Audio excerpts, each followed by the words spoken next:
지금 이란에서는 수도 꼭지를 틀어도 물이 나오지 않습니다. 수도 테헤란 댐 저수율 2%. 나라가 말라가고 있습니다. 3000년 동안 물의 제국이었던 나라가 스스로 물을 말려버렸습니다. 돈의 흐름을 따라가 보면 이건 가뭄 때문이 아닙니다. 물값을 0원으로 만든 나라가 결국 물 자체를 잃는 소름 돋는 인과관계가 보입니다. 그리고 이 이야기의 끝에는 한국이 있습니다. 테헤란에는 도시 전체에 물을 공급하는 댐이 5개 있습니다. 여러분, 집에 물통이 5개 있다고 생각해 보세요. 하나는 텅 비었고 3개는 바닥이 보이고 그나마 나은 하나도 3분의 1밖에 안 남았습니다. 이게 지금 테헤란의 상황입니다. 2025년 11월 기준 라르댐 저수율 2%, 맘누댐 1%, 아미르카비르댐 11%, 라티안댐 9%, 5개 댐 평균 저수율이 11%입니다. 전년 대비 42%가 줄어든 수치예요. 테헤란만 그런 게 아닙니다. 인구 400만 명이 사는 제2의 도시 마슈아드는 댐 저수율이 3% 미만이고요. 전국 19개 주요 댐이 저수율 5% 미만으로 사실상 고갈 상태입니다. 매일 3시간에서 6시간씩 단수가 되고 있어요. 이 숫자들을 하나씩 보시다 보면 저절로 이런 생각이 드실 겁니다. 이 정도였어? 네, 이 정도입니다. 이란이 2003년부터 2019년까지 잃어버린 물의 양이 211세제곱킬로미터입니다. 이게 얼마나 되는 양이냐면 우리나라에서 가장 큰 소양강댐 73개를 채울 수 있는 양이에요. 땅속에 저장되어 있던 물을 퍼올려서 다 써버린 겁니다. 통장 잔고를 말 그대로 바닥까지 긁어낸 거예요. 그러니까 땅이 꺼집니다. 테헤란 서부 지역은 매년 31cm씩 가라앉고 있어요. 국제주의 기준이 연간 5mm거든요. 62배입니다. 스펀지에서 물을 짜내면 쪼그라드는 것처럼 지하수를 뽑아내니까 땅 자체가 내려앉고 있는 겁니다. 우르미아 호수라고 들어보셨을 수도 있습니다. 한때 세계에서 가장 큰 소금 호수 중 하나였어요. 1995년에 320억 톤이었던 수량이 지금은 5억 톤입니다. 98% 이상이 증발해버린 거예요. 면적으로 보면 90%가 사라졌습니다. 이란 대통령이 직접 나와서 뭐라고 했는지 아세요? 테헤란 1500만 명이 대피해야 할 수도 있습니다. 자기 나라 수도에 사는 사람들한테 나가라고 한 겁니다. 여기서 많은 분들이 이렇게 생각하실 겁니다. 이란 사람들 불쌍하긴 한데 이게 경제랑 무슨 상관이에요? 엄청난 상관이 있습니다. 물이 부족하면 그냥 불편한 거 아닌가 하고 생각하기 쉽잖아요. 근데 잠깐, 여러분이 아침에 마시는 커피 한 잔 있죠? 그 커피 한 잔을 만드는데 물이 140리터 들어갑니다. 눈에 보이지 않는 물이에요.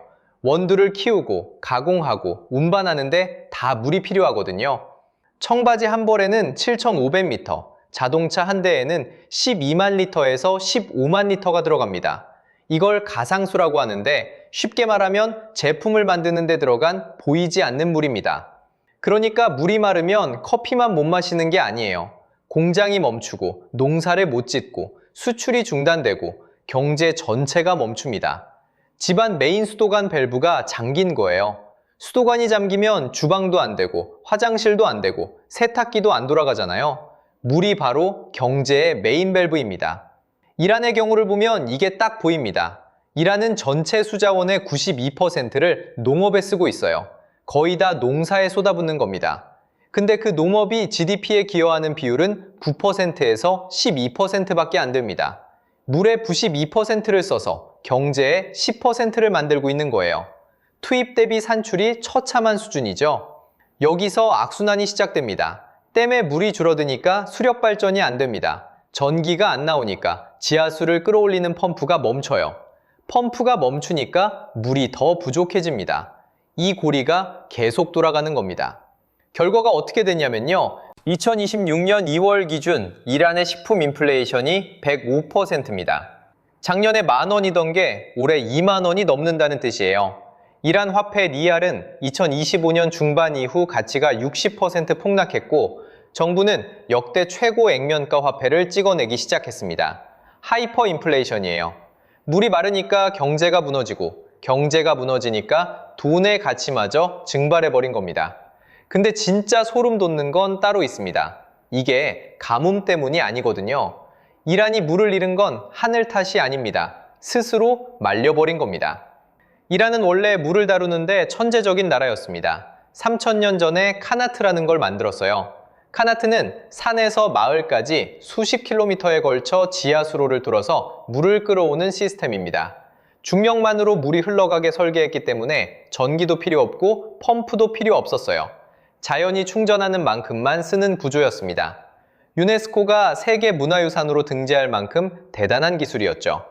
물이란 건 통장 잔고랑 같습니다. 월급은 정해져 있는데 쓰기만 하면 결국 바닥이 나거든요. 이란은 3000년 동안 월급만큼만 쓰는 방법을 알고 있었어요. 근데 60년 전부터 신용카드를 긁기 시작한 겁니다. 1963년 팔라비 왕조가 백색 혁명이라는 걸 시작합니다. 나라를 빠르게 근대화하겠다는 거였어요. 기계식 펌프를 전국에 보급하고 물값에 보조금을 때려서 사실상 공짜로 만들어버렸습니다. 물값 영원 정책의 시작이에요. 3000년 동안 조심스럽게 지하수를 쓰던 나라에서 갑자기 기계로 무한정 퍼올리기 시작한 겁니다. 카나트가 빨대라면 기계 펌프는 소방구스를 꽂은 거랑 같았어요. 그리고 1979년 이슬람 혁명이 일어납니다. 새 정부는 식량 자급자족을 국가 목표로 세웁니다. 문제는 이란이 국토 대부분이 건조한 사막이라는 거예요. 이런 땅에서 물을 엄청나게 먹는 작물들을 억지로 키우기 시작합니다. 안 되는 걸 억지로 한 겁니다. 여기에 정치가 끼어듭니다. 농민들이 지하수를 마음대로 퍼올릴 수 있도록 관정, 그러니까 우물을 뚫는 걸 사실상 방치했어요. 전국의 관정이 100만 개가 넘는데 그중 43만 개가 불법입니다. 40%가 허가도 없이 뚫은 우물이에요. 왜 막지 않았냐고요? 표 때문입니다. 농민들 표를 잃으니까 눈을 감아준 겁니다. 그 결과가 어떻게 됐냐면요. 3000년 동안 지켜온 카나트의 절반이 고갈됐습니다. 기계 펌프로 지하수를 무분별하게 퍼올리니까 수천 년 동안 자연스럽게 물이 흐르던 지하수로가 말라버린 겁니다. 유네스코가 인류의 유산이라고 인정한 시스템을 60년 만에 반쪽을 없애버린 거예요. 이란 정부 스스로도 이 상황을 물 파산이라고 부릅니다. 물이 완전히 바닥났다는 뜻이에요. 정부가 직접 쓰는 공식 표현입니다. 그래서 이란 에너지부 장관이 어떤 발표를 했냐면 아프가니스탄 같은 인접국에서 물을 수입하겠다고 했습니다. 물을 수입하는 나라, 들어보신 적 있으세요? 근데 이것도 현실적으로 안 됩니다. 이웃 나라들도 다 가뭄이거든요. 아프가니스탄, 이라크, 파키스탄 국경 지역 전부 물이 부족합니다. 줄 물이 없는 겁니다. 그나마 아르메니아가 유력한 공급원으로 거론되는 정도예요. 급기야 수도를 옮기자는 논의까지 나왔습니다. 테헤란에서 차바하르 해안 쪽으로요. 근데 그 비용이 770억에서 1000억 달러입니다. 우리 돈으로 100조 원이 넘어요. 물이 없어서 수도를 통째로 옮겨야 하는 나라, 그 비용이 100조 원. 이게 물값을 0원으로 만든 대가입니다. 근데 여기서 가장 충격적인 사례가 있어요. 이란에는 혁명수비대라는 군사 조직이 있습니다. 그 산하에 하탐 아람비아라는 건설 기업이 있는데 이 조직이 30년 넘게 600개 이상의 댐을 지었습니다. 환경 영향 평가 같은 건 무시했어요. 댐을 지으면 돈이 되니까 이권을 독점하고 마구 지은 겁니다. 물 마피아라고 불리는 이유가 있습니다. 대표적인 게 고트반드 댐이에요. 이 댐을 소금지층 위에 세웠습니다. 상식적으로 소금 위에 물을 가두면 어떻게 될까요? 저수지에 6,650만 톤의 소금이 녹아들었습니다. 그 물이 카룬강으로 흘러가면서 강물의 염도가 25%에서 35%까지 올라갔어요. 이 강 주변에서 대추야자를 키우던 농민들이 있었는데 짠물로 나무가 버틸 수가 없었습니다. 40만 그루 이상이 말라 죽었어요. 이 댐들이 세워진 위치가 주로 소수민족 거주지였다는 것도 알아야 합니다. 정치적으로 힘이 약한 지역에 환경 파괴를 떠넘긴 겁니다. 2026년 네이처 서스테이너빌리티에 실린 논문이 이걸 정확하게 정리했습니다. 이란의 물 위기는 수십 년간의 물 집약적 개발, 분절된 거버넌스, 환경보호를 외면한 국가 우선순위가 누적된 결과라고요.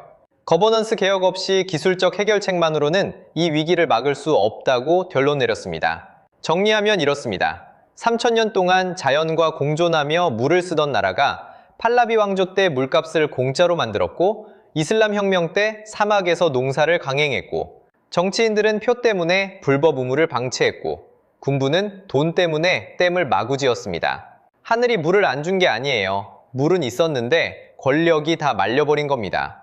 여기서 끝이면 그래도 다행이었을 겁니다. 근데 여기에 전쟁이 겹쳤습니다. 이란이라는 나라가 스스로 물을 말려온 과정, 여기까지만 해도 충분히 심각하잖아요.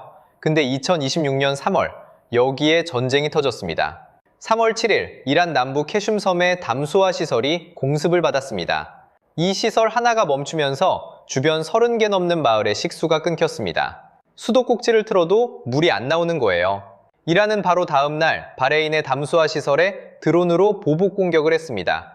시설이 손상되고 부상자가 발생했습니다. 여기서 주목해야 할 게 있습니다. 걸프만 6개국, 이 나라들이 전 세계 담수화 생산의 40%를 담당하고 있거든요. 쿠웨이트는 식수의 90%를, 카타르는 무려 99%를 담수화 시설에 의존합니다. 담수화 시설이 곧 생명줄인 겁니다. 그 생명줄을 서로 겨냥하기 시작한 거예요. 물을 무기로 쓴 겁니다. 핵미사일 한 발 안 쏘고도 수천만 명의 생명줄을 끊을 수 있는 거예요. 그리고 더 무서운 게 있습니다. 부쉐르 원전이요. 이란의 유일한 원자력 발전소인데 2026년 들어서만 4차례나 피격됐습니다. 가장 최근이 4월 5일이에요. 유엔 원자력기구 IAEA 사무총장이 직접 심각한 우려를 표명했습니다. 원전을 공격하는 건 그만큼 위험한 일이라는 거예요. 만약 이 원전이 직격당하면 어떻게 되느냐? 걸프해에 방사능 오염이 퍼집니다. 카타르 시뮬레이션에 따르면 세슘 137이 걸프만을 오염시킬 경우 3일 안에 식수가 고갈됩니다. 걸프 6개국 약 6천만 명의 물 공급이 동시에 위기에 빠지는 거예요. 6천만 명이면 한국 인구보다 많습니다. 그 사람들이 마실 물이 3일 만에 사라질 수 있다는 겁니다. 같은 달 호르무즈 해협이 봉쇄됐습니다. 전 세계 원유 공급의 20%가 여기를 지나가거든요. 그게 막힌 겁니다. 브렌트유가 배럴당 126달러까지 치솟았습니다. 2022년 이후 최고치예요. 달라스 연방준비은행 모델링에 따르면 이 봉쇄가 지속될 경우 2026년 2분기 글로벌 GDP 성장률이 2.9%포인트 하락합니다. 전 세계 경제가 동시에 타격을 받는 거예요. 1970년대 에너지 위기 이후 최대 규모의 에너지 공급 교란이라는 평가가 나왔습니다. 여기서 이렇게 생각하실 수 있어요. 어차피 이란은 특수한 나라잖아요. 전쟁 중이고 중동이고 우리랑 무슨 상관이에요? 직접적인 상관이 있습니다. 한국은 유엔이 지정한 물 스트레스 국가입니다. 수도꼭지를 틀면 물이 콸콸 나오니까 체감이 안 되실 텐데 국제 기준으로 보면 한국은 물이 넉넉한 나라가 아닙니다. 그리고 에너지 문제가 바로 우리 지갑을 칩니다. 한국이 수입하는 원유의 70% 이상이 중동에서 옵니다. 그중 61%가 호르무즈 해협을 지나가고요. 그 해협이 막혔잖아요. 결과가 바로 나왔습니다. 2026년 3월 소비자 물가가 전년 대비 2.2% 올랐습니다. 교통비는 5.0%나 뛰었고요. 정부가 유류 가격 상한제라는 이례적인 조치까지 시행했습니다. 기름값이 오르면 택시비가 오르고 배달비가 오르고 마트 장바구니 가격이 오릅니다. 좀 더 구체적으로 보면 유가가 10% 오를 때 제조업 생산 비용이 평균 0.71% 상승합니다. 이게 소비자 가격으로 전가되면 물가가 0.2에서 0.4%포인트 더 올라가는 거예요. 그게 지금 일어나고 있는 일입니다. 다행히 한국은 전략 기축유를 약 1억 배럴, 117일분을 확보하고 있고 카자흐스탄 같은 대체 수입원 확보에도 나서고 있습니다. 당장 석유가 바닥나는 상황은 아니에요. 하지만 중동 의존도가 70%가 넘는 구조 자체가 바뀌지 않는 한 호르무즈 해협이 흔들릴 때마다 우리 경제도 같이 흔들릴 수밖에 없습니다. 비료도 문제입니다. 전 세계 비료 무역의 3분의 1이 호르무즈 해협을 지나갑니다. 해협이 막히니까 글로벌 비료 가격이 15에서 20% 상승할 거란 전망이 나왔어요. 비료가 비싸지면 농산물이 비싸지고 결국 식탁 위 가격이 오릅니다. 물 이야기도 남의 일이 아닙니다. 삼성전자 용인 반도체 클러스터 들어보셨을 겁니다. 세계 최대 규모의 반도체 생산 기지를 짓겠다는 건데 물 확보 문제로 착공이 지연되고 있습니다. 반도체 공장 하나가 하루에 쓰는 물이 어마어마하거든요. 삼성전자 전 세계 공장을 합치면 하루에 39만 톤을 씁니다. 그러면 한국은 이란일까요? 이스라엘일까요? 자, 이제 정반대의 나라 하나를 보여드릴게요. 이스라엘입니다. 이란이랑 같은 중동에 있습니다. 사막 국가예요. 물이 부족한 건 똑같았습니다. 근데 결과는 정반대입니다. 이스라엘은 지금 물을 수출하는 나라가 됐거든요. 어떻게 했느냐? 먼저 바닷물을 식수로 바꿨습니다. 5개 대형 담수화 시설을 지어서 식수의 80%를 바다에서 뽑아냅니다. 그 다음 물을 아끼는 기술을 만들었습니다. 점적 관계라고 하는데요. 식물 뿌리에 물을 직접 떨어뜨려주는 방식이에요. 기존의 64%였던 관계 효율을 90% 이상으로 끌어올렸습니다. 그리고 한 번 쓴 물을 다시 씁니다. 폐수 재이용률 85에서 90%, 세계 1위입니다. 이 기술들을 이제 수출합니다. 요르단이나 팔레스타인에 물을 공급하고 수십억 달러 규모의 물 기술 수출 산업을 만들어냈습니다. 물이 부족했던 나라가 물로 돈을 버는 나라가 된 거예요. 같은 조건이었습니다. 정반대의 결과가 나왔습니다. 물이 부족한 건 같았는데 선택이 달랐을 뿐입니다. 이란은 물값을 0원으로 만들고 지하수를 퍼올렸습니다. 이스라엘은 기술에 투자하고 물의 가치를 인정했습니다. 물값을 0원으로 만든 나라는 결국 물 자체를 잃었습니다. 3000년의 지혜를 60년 만에 잃어버린 이란의 이야기는 물이 당연한 나라에 사는 우리 모두에게 보내는 경고입니다. 이 영상이 도움이 되셨다면 좋아요와 구독 부탁드립니다. 다음 영상에서 또 뵙겠습니다.